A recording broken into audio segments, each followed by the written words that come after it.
Y el tercer tipo de acosador son aquellos que tienen un trastorno paranoide de la personalidad, que como ustedes saben viven permanentemente a la defensiva, pues piensa que todos están en contra de él o de ella en este caso, ¿verdad?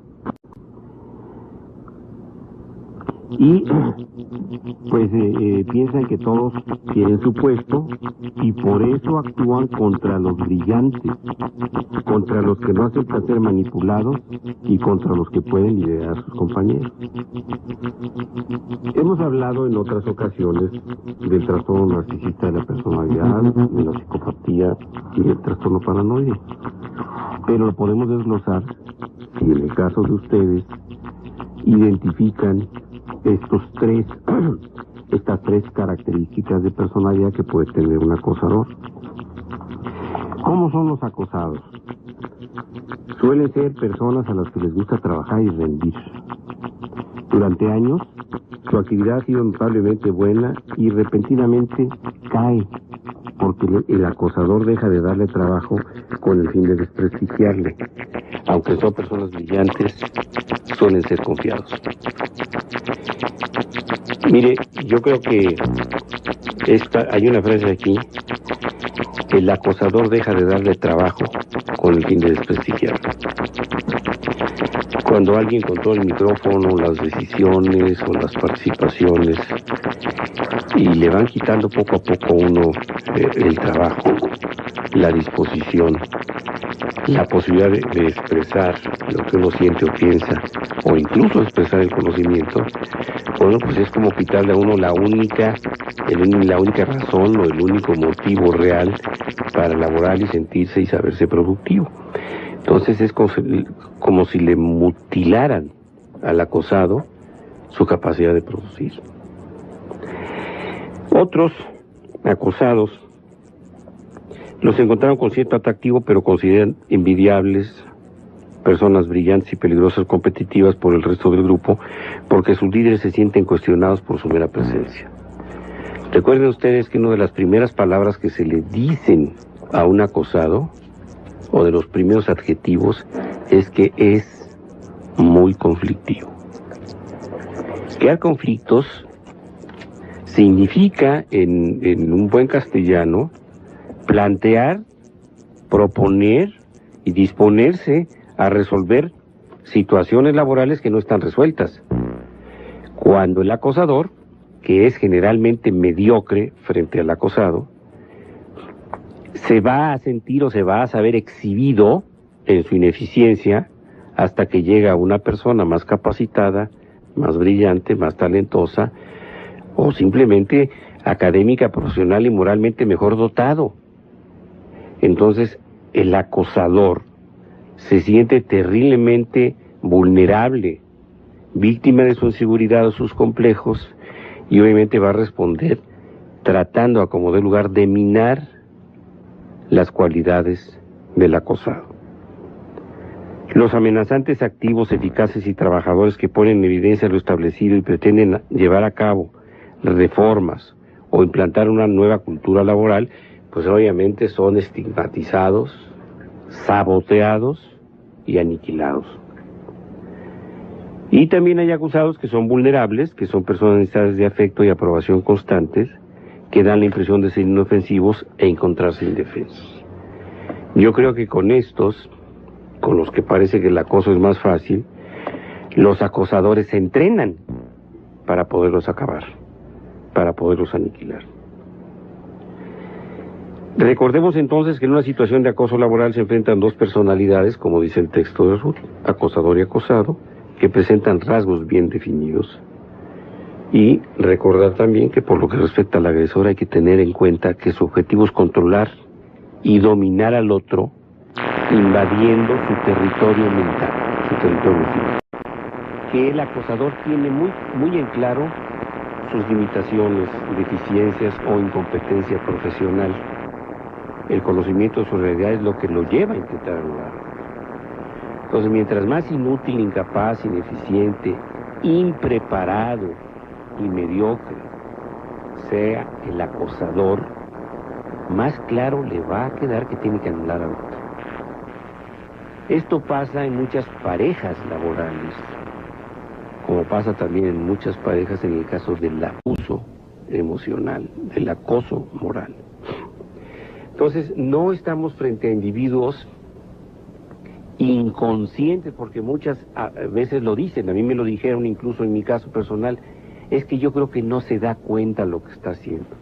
Pero por supuesto, quedaba absolutamente claro, a grado tal que todas las críticas respecto a su persona, de ella, de sí, eran eliminadas, nunca pasaban, no se permitía que pasaran al aire, eran coartadas o eran quemadas. Afortunadamente, muchas de ellas quedaron en estas cajas que manifiestan el testimonio de lo que no pudimos conocer acerca de ustedes, que tuvieron la gentileza de llamarnos, de hablarnos o de escribirnos para pedir de alguna forma orientación.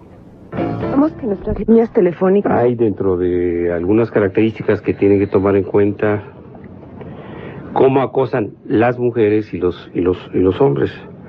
Las mujeres principalmente ridiculizan a la víctima, hablan mal a espaldas de la víctima, critican permanentemente el trabajo de la víctima, cuentan y difunden rumores, hacen alusiones difusas pero sin concretarlas. Los hombres ignoran a la víctima y no le dirigen la palabra, amenazan y presionan a la víctima, atacan sus convencimientos religiosos y personales, toman el pelo a la víctima, interrumpen constantemente a la víctima.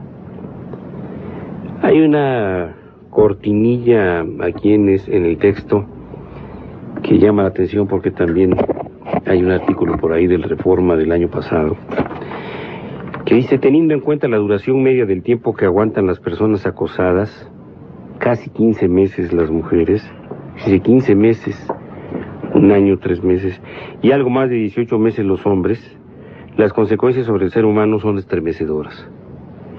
Pues sí, en mi caso fueron, sí, como un año y medio o 2. Sí, con razón ya las estaba dando las gracias. Sí, fue a partir de los días anteriores al 10º, sí, como año y medio. O más, año y medio, 2 años. Pues ahí la llevo en cuanto aguante, pero está cañón. Y ustedes sí fueron más yo fuertes, estuve ¿verdad? 2 años y medio en la empresa y yo creo que la cosa empezó casi de inmediato. Claro que se fue agudizando, ¿verdad? Pero ya claramente así establecido, la guerra declarada, yo creo que año y medio. Año y medio. Año y medio por lo menos. ¿Y tú? Híjole, pues yo desde que entré, o sea, tenía 15 días en la empresa, me mandan a esa oficina y automáticamente, y fue como año y medio también. También como año y medio. Fue en la primera empresa, en la segunda pues obviamente fueron cosa de un mes y automáticamente yo me salí. Sí, ya cuando lo detecta uno, Aprendiste. sí, ya existen los focos de alerta para percatarse del daño, pero al principio de veras no se tiene la menor idea de lo que está sucediendo, como la profesora de Coyoacán, que ayer me decía que era yo de lento aprendizaje. Le repito, maestra, pues fíjese que cuando se desconoce la existencia de esto, es difícil saber qué está sucediendo, porque lo que percibe uno son síntomas físicos y emocionales que se parecen, y de hecho son o forman parte del cortejo sintomático de una depresión mayor o del estrés. Y como hay suficientes elementos en la vida de todos los seres humanos adultos o en etapa productiva para vivir cuando menos en condiciones de estrés, aunque no sea de estrés, bueno, pues difícilmente se lo atribuyo a uno al trabajo. Pero además yo creo que otra cosa importante, doctor, usted mencionó como 3 tipos de acosadores o 3 elementos que contienen, creo que hay acosadores que lo tienen los 3, ¿no? El narcisismo, la paranoia y no me acuerdo cuál fue el otro. Y el psicópata, que bueno, que es una combinación ahí, pues sádica con el narciso, ¿verdad? Que entonces esto hace difícil de identificar a los acosadores. Usualmente, o por lo menos mi experiencia fue que había un lazo afectivo. O sea, que la relación, es más fácil ser acosado cuando hay una relación de afecto, que puede ser, en mi caso fue anterior a trabajar con esta mujer, ya eran amigas antes. Sí, así es. Y en otros casos es que puede darse de inicio una relación de empatía, o como son los sociópatas, sabemos que son típicamente carismáticos, y luego narcisos, pues entonces hay una combinación padre, ¿verdad? Y entonces es muy difícil identificar porque son gente usualmente muy seductora. Uh-huh. Yo diría que aquí las señales, y que desgraciadamente yo las vi, pero no las interpreté adecuadamente. Las interpreté adecuadamente en una parte. Las señales que habría que observar es si vemos que esta persona es usualmente casi tan cálida con todos los demás como lo es con uno, ojo. No es posible tener una capacidad en términos reales de ser tan simpático. Quiere decir que la persona está actuando. ¿Sí? Otra señal que yo vi, pero que no interpreté adecuadamente, es ella hablaba de otras personas que supuestamente eran sus amigas dentro de la organización, que la habían apoyado durante un muy buen rato a sostenerse en la posición. Una mujer que terminó saliendo de la organización y que le dio su apoyo, pero también era una gente más capaz que ella. No quiere decir que la otra, la que salió anteriormente, haya sido una blanca paloma. También tenía bastante de esta necesidad de control. Pero cuando yo empecé a ver, por ejemplo, que ella hablaba de esta otra mujer que le había dado un apoyo prácticamente incondicional durante 1.5 años o 2 años antes de que yo entrara, dije, Marcela, ojo, ¿quién te crees tú que eres como para que no te lo haga a ti? Sin embargo, también hay otra cosa que es importante que el acosado tenga claro. Hay algo en la parte de ingenuidad, cuando usted leyó las características del acosado, de ingenuidad de uno. Hay una de dos, o a mí no me va a pasar, que eso no sé si es narcisismo o pendejez. Ya un amigo mío me regañó por decir malas palabras en el radio, pero bueno. Bueno, pues es que ahí no hay más que una forma coloquial de decir algunas cosas. Y el lenguaje es para comunicar. Uh-huh. Y al buen entendedor pocas palabras, y algunas de esas se reducen con una interjección. No se puede decir de otra manera más explícita o específica o clara. Pero bueno, con esta ingenuidad, realmente el acosado, o en mi caso yo en particular, esperaba que no, a mí no me lo iba a hacer, que el lazo de afecto era suficientemente fuerte, que no podría ser que hubiera personas tan malas si yo estaba actuando de buena fe con respecto a ella para apoyarla, para cumplir con mi trabajo, para cumplir con la institución. Entonces yo mantuve, o sea, como que creo que buena parte de lo que me retuvo ahí, al principio fue decir, no puede ser, como esta idea de que si yo soy suficientemente buena, que es un poco como con los papás, y yo reconozco que ahí hubo un poco o mucho tal vez de transferencia, que si ella lo escucha se va a sentir seguramente muy halagada, ¿verdad? Pero sí como esperando el afecto de la otra persona, ¿sí? Entonces yo creo que, ojo, las personas que estamos sujetas a ser acosados, tener muy atentas, muy levantaditas las antenas respecto a esta expectativa de que el acosador cambie. No va a cambiar. El narciso no es capaz de verse a sí mismo en términos reales. O sea, la imagen interna que tiene de sí mismo es tan desagradable, pero también en realidad tan desagradable que no es capaz de verla. Sí, evidentemente, la sustitución con un perizoma, con una máscara, que de ahí viene la palabra personalidad. Recordemos que perisomas son las máscaras del teatro griego, de la tragedia y de la comedia, y que precisamente personalidad viene de la máscara con la que cubrimos la naturaleza, nuestro carácter y temperamento. Entonces, cuidado, Vamos a un corte porque ya me están acosando ahí desde la cabina, ¿sí? Marcela, tú comentabas ahorita acerca de las cosas que el acosador detecta para manejarte. ¿Qué detalles son estos? Bueno, detecta varias cosas. Una de ellas detecta el nivel de responsabilidad y el grado de super yo que tiene desarrollado el acosado o el sujeto a acoso. Ruth mencionaba también en el corte que usualmente el acosado somos personas con valores muy claros y dispuestos a defenderlos, y que además pues yo diría que, no sé si en mi caso fue un poco de soberbia, yo los presumo. O sea, porque los tengo trabajados, los tengo conscientes, no es de que tengo claro cuáles son mis valores. Y el trabajo para mí es un valor importante, yo creo que el trabajo te hace. Entonces, las personas, los acosadores usualmente identifican, porque gentes con valores claramente definidos, van a ser fáciles presas de sentir culpa. Entonces, el acosador identifica el círculo vicioso de culpa, vergüenza, y entonces te acoso nuevamente. ¿Qué hace el acosador? Hace cosas para que el acosado sienta que no está haciendo las cosas suficientemente bien o de acuerdo a sus estándares, o no sé si tu experiencia fue diferente, Ruth. Entonces, cuando hay, por ejemplo, a mí me quitaban información y luego me pedían que diera resultados con un cliente. Entonces yo decía, pero qué barbaridad, ¿cómo soy tan tonta que no vi esto, que no hice esto, que no le pregunté al cliente, o que no repasé las notas de aquella junta, o que quién sabe qué cosa, ¿no? O sea, yo tenía que estar en miles de lugares según mi fantasía, ¿verdad? Entonces, eso, por ser tan responsable, me hace sentir culpa. Después de la culpa, venía la vergüenza, porque yo decía, no, pero ¿cómo es posible? O sea, no me di cuenta, etcétera. Y entonces eso pone el terreno fértil para el acosador.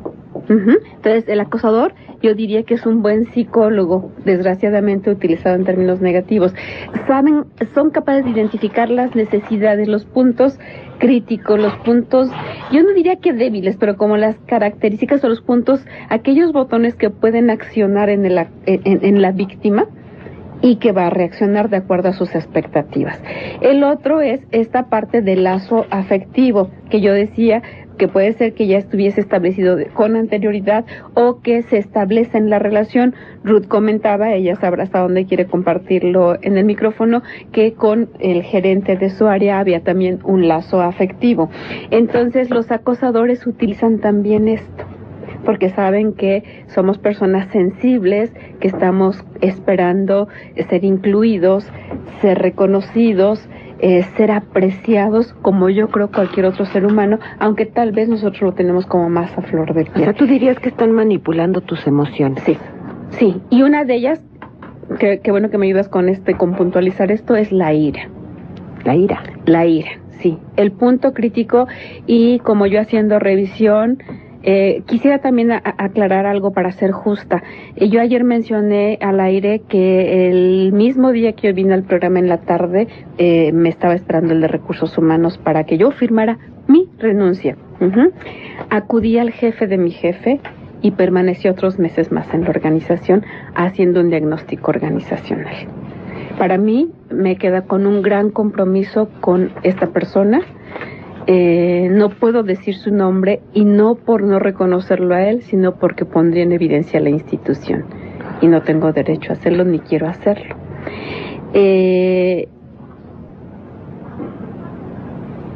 Yo le reconocí a él, y al día que me despedí, que mi punto clave fue no haber manejado adecuadamente mi enojo. Un enojo que obviamente sabía. No solamente fue mi jefe quien era el acosador, otros compañeros del mismo nivel y otros de abajo identificaron, y claramente acosadores en grupo, identificaron que una forma, el único punto con el que me podían atacar era diciendo, Marcela, tú te enojas. El día que yo regresé del programa, mi jefe me dijo, Marcela, yo creo que tú mereces una organización mejor que esta. Tú quieres que estemos en 10 cuando estamos en 3. Y cuando la gente no te responde, tú te enojas. Entonces el punto clave era, tú te enojas. Esa era la razón por la cual me despidieron. Y en mi caso personal fue el motivo más constante de críticas, de comentarios. Por eso yo en ocasiones, sin percatarme de cómo había una intención deliberada en todo esto, yo aclaraba al público que bueno, yo siento que el enojo es una muestra de un sentimiento, de una emoción absolutamente normal.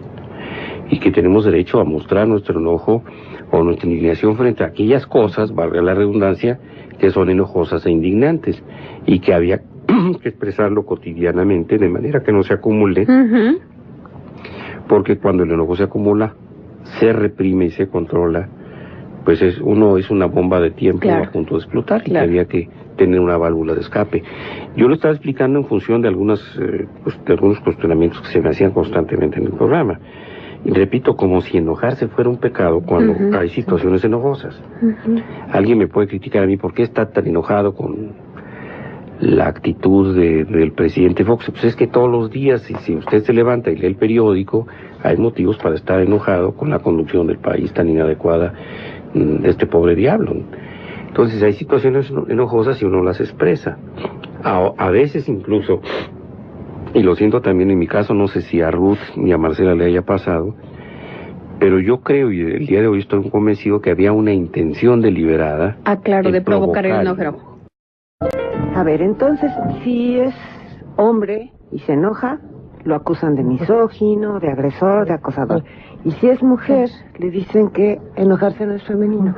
Y que en mi caso me decía ella que enojarse no es profesional, que no solamente enojarse, claro, era la principal emoción, pero cualquier emoción, mostrar cualquier emoción en el ambiente de trabajo no es profesional, y que por eso ella no quería trabajar con mujeres, hasta que yo le recordé que ella parecía que también era mujer. Parecían. Sí, porque a veces parece que son mujeres, de veras, con todo el respeto que nos merecen quienes, teniendo un cuerpo femenino, por una aberración de la naturaleza, tienen por dentro un alma masculina, se llaman transexuales. Entonces, evidentemente que cuando uno escucha a una mujer tener actitudes verbalizadas masculinas en contra de otras mujeres, pues uno piensa que es una misógina, pero se pregunta uno constantemente, ¿por qué? ¿Por qué agrede más a las mujeres si ella es mujer? ¿Por qué no se solidariza con las de su género? ¿Por qué se somete y es sumisa frente a los varones y con las mujeres es una violencia brutal? Y entonces, bueno, caben muchas suposiciones dependiendo de cada caso. Acá dice un mensaje: en la empresa donde trabajo 3 señoritas golpearon a una y no hicieron nada porque pertenecen al grupo de acosadoras. Ahí están las señoritas golpeadoras. Yo quería comentar al respecto. A ver, Mira, en la última nada más empresa... le voy a suplicar que hable al micrófono. ¿Oye? ¿Así está bien? Sí. Yo en la última empresa que estuve, yo me tuve que salir porque el acoso era de un grupo. En la primera empresa, de alguna forma, mis compañeros me acosaban, pero también me apoyaban, ¿no? Era un estilo y afloja de relaciones. Y finalmente tenía buenas relaciones con mis compañeros de la primera empresa. En la última, era una... En la última empresa. Estuve en un acoso dirigido por parte de mi jefe inmediato. Mis compañeros, o sea, era la onda era que nadie me hablara, que nadie me saludara, que me excluyeran de todo. Y yo allí no podía decir nada, porque obviamente no me podía meter con toda la gente. O sea, con una o dos personas pues grito, discuto y me pongo. Pero ya allí era todo el grupo contra mí. Pero además, Ruth, no sé si te pasó, pero llega un momento en que uno cree que realmente ellos tienen razón, o por lo menos entra la duda. Al ser varias personas, no quiere decir que nos quedemos... En mi caso no me quedaba yo totalmente convencida, yo sabía que algo no estaba bien, pero ante la cuestión de un grupo, decir, bueno, ¿y cómo le hago para...? Porque como que uno a uno tal vez, pero ¿cómo enfrento precisamente un grupo que la presión es mucho más fuerte y además el daño moral, que yo creo que este es el punto clave, el daño moral, el cómo se va minando la autoestima, el cómo se va minando la seguridad, el bienestar, incluso físico de la persona, y que no nos damos cuenta. En mi caso, sí, fui llenándome de cansancio, de agotamiento, de cierto nivel de inseguridad. Y bueno, yo creo que es importante como estar claro a eso, empezar a ver las primeras señales y poderse empezar a atender uno. Y a lo mejor la solución al final del día es salirse de la empresa, pero yo creo que más importante primero cuidar nuestra salud, tanto física como emocional. Ahora, un aspecto muy importante que yo quiero preguntarles a las dos, Marcela y Ruth, y bueno, a estas jóvenes mujeres que nos acompañan el día de hoy, y a Federico, que qué bueno que nos visita. Hay una situación en mi caso personal que fue probablemente uno de los focos de alarma. Mis estados de ánimo, como es natural, como es lógico, empezaron a repercutir sobre mi familia. Sí. Y entonces, bueno, me decían, es que, ¿por qué no te levantas? ¿Por qué estás siempre cansado? ¿Por qué duermes una siesta tan prolongada? ¿Por qué ya no vas a correr o a caminar? Mete a hacer ejercicio, ahí está el club, ya no vas. ¿Qué te está sucediendo? Quieres parecer un viejo y no...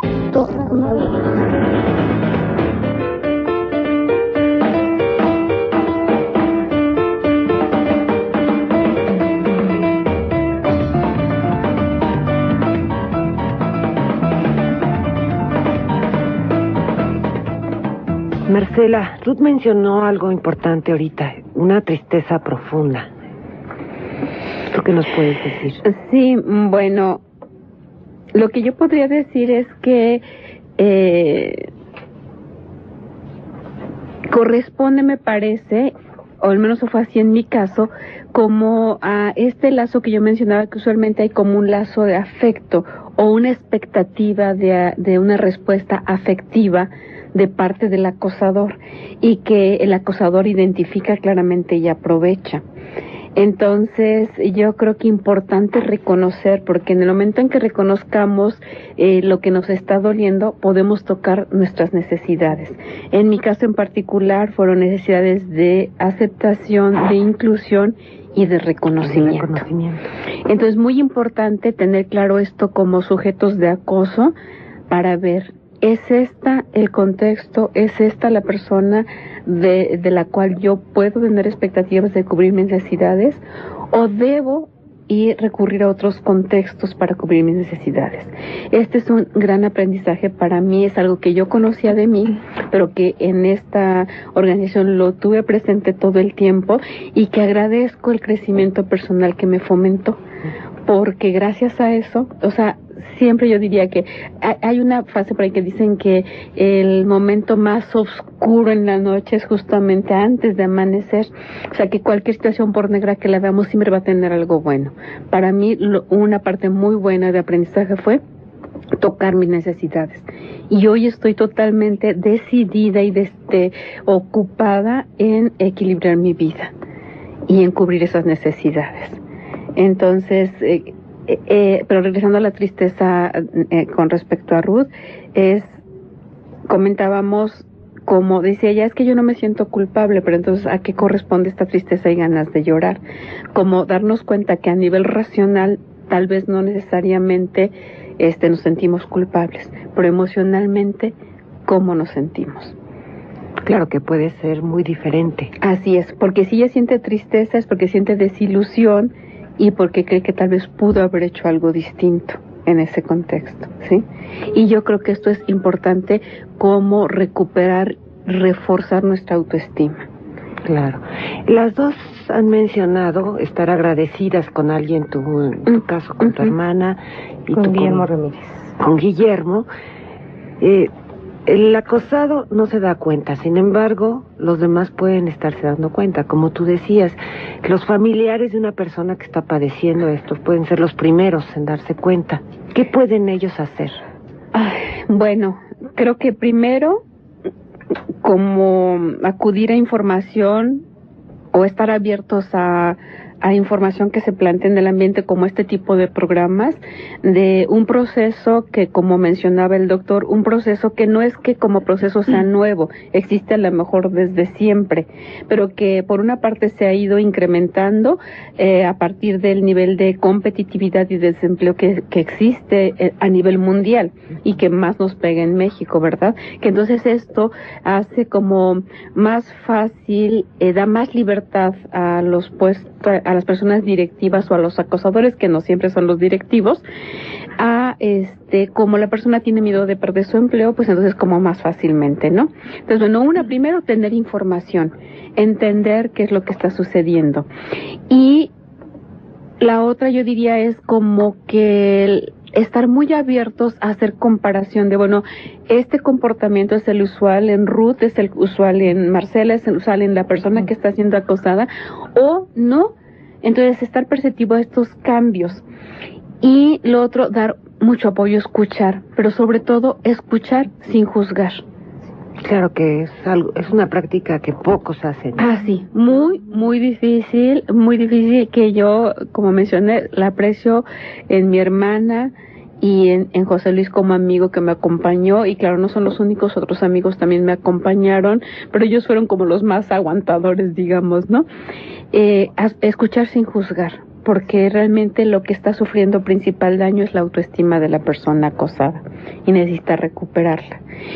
Y luego lo otro, ayudar como se ayudaría a personas que son víctimas de acoso en cualquier circunstancia, ya sea familiar, escolar o en este caso acoso laboral, es ayudarles, porque ¿a dónde termina la persona acosada? En depresión. Entonces deja de hacer cosas que disfruta, se descuida físicamente, se descuida emocionalmente. Entonces algo que puede hacer la familia es obligar cariñosamente a la persona a regresar a sus actividades, a fomentar ejercicio, sobre todo ejercicio aeróbico. Si se le puede acompañar, a mi José Luis me acompañó infinidad de fines de semana a caminar, y que eso a mí me servía muchísimo. Yo me sentía mucho mejor después de regresar de caminar un par de horas, mucho más relajada y más clara. Si se puede, es invitar o a veces casi forzar a la persona a que busque ayuda psicológica. Tal vez ayudarle a que se dé cuenta de lo que está pasando. Ayudarle a que se dé cuenta, a hacer buenas preguntas. Nuevamente, no es una tarea fácil, por eso los terapeutas reciben tanto entrenamiento, porque aprender a guardar silencio, a escuchar empática y cariñosamente, a ayudar al otro a ver lo que le está pasando sin herirlo, sino bien apoyándolo, conteniéndolo, pues no es un trabajo fácil. Yo quería comentar algo. Mira, un problema del hostigamiento básicamente lo hemos detectado es que la gente no sabe. O sea, de alguna manera no es un tema conocido y no se sabe que está siendo acosado. Yo lo entendí después de 2 años que había sido acosada. Obviamente nunca puedo decir, yo decía, bueno, algo me hicieron, pero no lo sabía explicar. Entonces de repente es que tú no sabes qué pasa y no puedes pedir tampoco la ayuda. Y sí, se hace mucha falta el apoyo de la familia y generalmente de toda la gente que te acompaña. Porque en mi caso, en mi caso personal, obviamente yo ya de haber vivido 2 situaciones, que empecé a presentar una inseguridad que me dejó mi hermana. Es la primera vez que yo te veo muy insegura. No encuentro trabajo, pero es que te veo muy insegura. Y yo no sabía expresar, oye, es que me duele, ¿no? O sea, no entiendo por qué me pasa esto. O sea, realmente yo empecé una búsqueda de saber qué es lo que estaba pasando. Entonces, realmente ver si yo tenía la culpa. Fue una necesidad, entonces, sí, ya de saber, a lo mejor la que está mal soy yo. Por primera vez dije, a lo mejor la que está mal soy yo, porque no es posible que 2 ocasiones viva lo mismo. Claro, es exactamente la misma inseguridad. La que ella me creó. Entonces, obviamente, cuando empiezo a investigar el tema, que lo descubro, lo que empiezo es a llorar. Me duele descubrir todo lo que dice allí.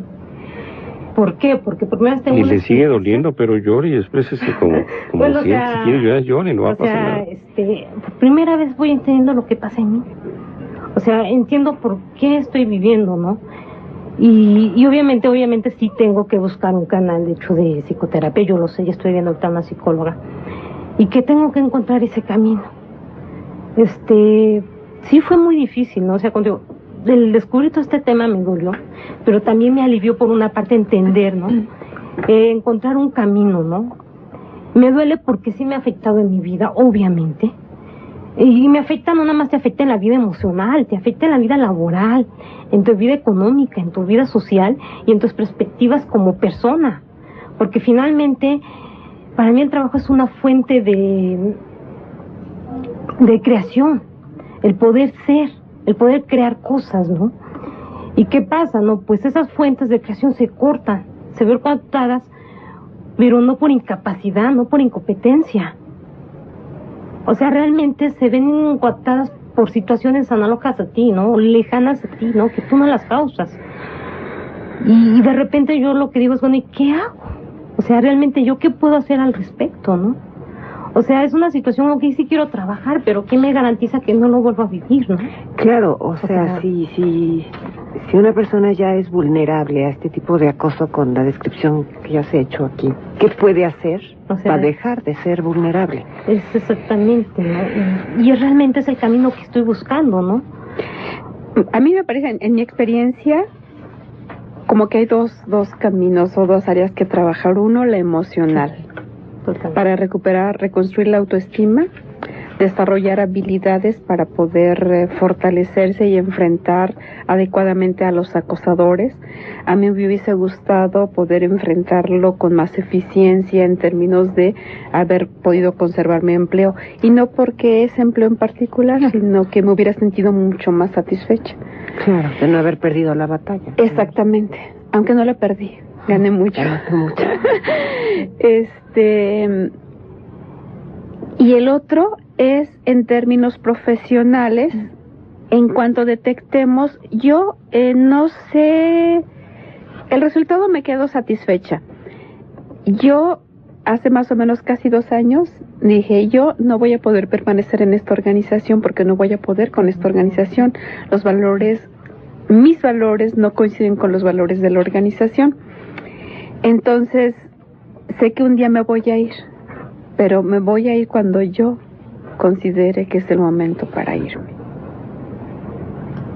Y me voy a ir cuando esté suficientemente fuerte para no sentir inseguridad de poder volver a emplearme con otra empresa o autoemplearme, como estuve 15 años autoempleada con mi propia empresa. Y gracias a esta experiencia se me está abriendo un campo de trabajo en términos de que yo voy a trabajar para apoyar a otras gentes que están viviendo este tipo de situaciones. Estoy estructurando talleres para poder ayudar a la gente. Se ofreció, y lo vuelvo a ofrecer en el programa anterior, formar un grupo de autoayuda con el apoyo del doctor para quienes deseen hacerlo y pues aprender juntos, ¿sí? Entonces, yo creo que con el apoyo del doctor, no, el doctor va a ir a participar. Yo tengo que ir a hablar de mi caso personal. Si apenas estoy empezando a Radio Fórmula en toda la provincia mexicana. Obviamente establecer vínculos con las personas, porque muchas veces la persona no sabe cómo pedir ayuda, ¿no? Electrónica. Yo creo que puede ser el punto de partida para la comunicación entre muchos. Así es. Ayer la proporcionábamos y sin su autorización, yo le ofrezco disculpas, pero a mí me parecía que era necesario proponerlo. Y esta dirección electrónica es Movingmex. Se escribe con minúsculas M-O, B grande, I, N-G, M-E-X, Movingmex, @ Yahoo, se escribe YAHOO.com.mx.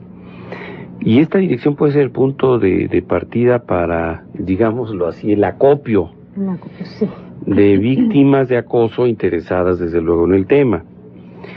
Esto es la primera propuesta viable porque esto ya es un hecho. Lo otro, lo que está planteando Marcela, es que algo que puede ser un hecho en cuanto haya 3 personas, ya somos grupo. Y yo me comprometí con Marcela hace unos meses a facilitar el espacio del consultorio que tengo. Es un lugar amplio, aunque quizá los grupos en un principio no vayan a ser numerosos, de manera tal que yo desde luego estoy muy interesado en colaborar, porque los acosadores se entrenan para poderlos acabar, para poderlos aniquilar. Recordemos entonces que en una situación de acoso laboral se enfrentan 2 personalidades, como dice el texto de Ruth, acosador y acosado, que presentan rasgos bien definidos. Y recordar también que por lo que respecta al agresor hay que tener en cuenta que su objetivo es controlar y dominar al otro, invadiendo su territorio mental, su territorio físico. Que el acosador tiene muy en claro sus limitaciones, deficiencias o incompetencia profesional. El conocimiento de su realidad es lo que lo lleva a intentar anularlo. Entonces, mientras más inútil, incapaz, ineficiente, impreparado y mediocre sea el acosador, más claro le va a quedar que tiene que anular al otro. Esto pasa al acosado su capacidad de producir. Otros acosados los encontraron con cierto atractivo, pero consideran envidiables personas brillantes y peligrosas competitivas por el resto del grupo, porque sus líderes se sienten cuestionados por su mera presencia. Recuerden ustedes que una de las primeras palabras que se le dicen a un acosado, o de los primeros adjetivos, es que es muy conflictivo. Crear conflictos significa, en un buen castellano, plantear, proponer y disponerse a resolver situaciones laborales que no están resueltas. Cuando el acosador, que es generalmente mediocre frente al acosado, se va a sentir o se va a saber exhibido en su ineficiencia hasta que llega una persona a rendir. Durante años, su actividad ha sido notablemente buena y repentinamente cae, porque el acosador deja de darle trabajo con el fin de desprestigiarle. Aunque son personas brillantes, suelen ser confiados. Mire, yo creo que hay una frase aquí: el acosador deja de darle trabajo con el fin de desprestigiarlo. Cuando alguien controla el micrófono, las decisiones o las participaciones, y le van quitando poco a poco a uno el trabajo, la disposición, la posibilidad de expresar lo que uno siente o piensa, o incluso expresar el conocimiento, bueno, pues es como quitarle a uno la única razón o el único motivo real para elaborar y sentirse y saberse productivo. Entonces es como si le mutilara. Y el tercer tipo de acosador son aquellos que tienen un trastorno paranoide de la personalidad, que como ustedes saben viven permanentemente a la defensiva, pues piensa que todos están en contra de él o de ella en este caso, ¿verdad? Y pues piensan que todos quieren su puesto y por eso actúan contra los brillantes, contra los que no aceptan ser manipulados y contra los que pueden liderar a sus compañeros. Hemos hablado en otras ocasiones del trastorno narcisista de la personalidad, de la psicopatía y del trastorno paranoide, pero lo podemos desglosar si en el caso de ustedes identifican estas tres características de personalidad que puede tener un acosador. ¿Cómo son los acosados? Suelen ser personas a las que les gusta trabajar, persona más capacitada, más brillante, más talentosa, o simplemente académica, profesional y moralmente mejor dotado.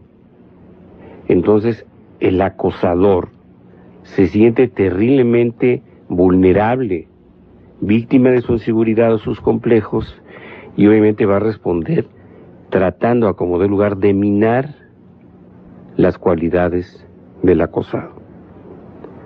Los amenazantes activos, eficaces y trabajadores que ponen en evidencia lo establecido y pretenden llevar a cabo reformas o implantar una nueva cultura laboral, pues obviamente son estigmatizados, saboteados y aniquilados. Y también hay acusados que son vulnerables, que son personas necesitadas de afecto y aprobación constantes, que dan la impresión de ser inofensivos e encontrarse indefensos. Yo creo que con estos, con los que parece que el acoso es más fácil,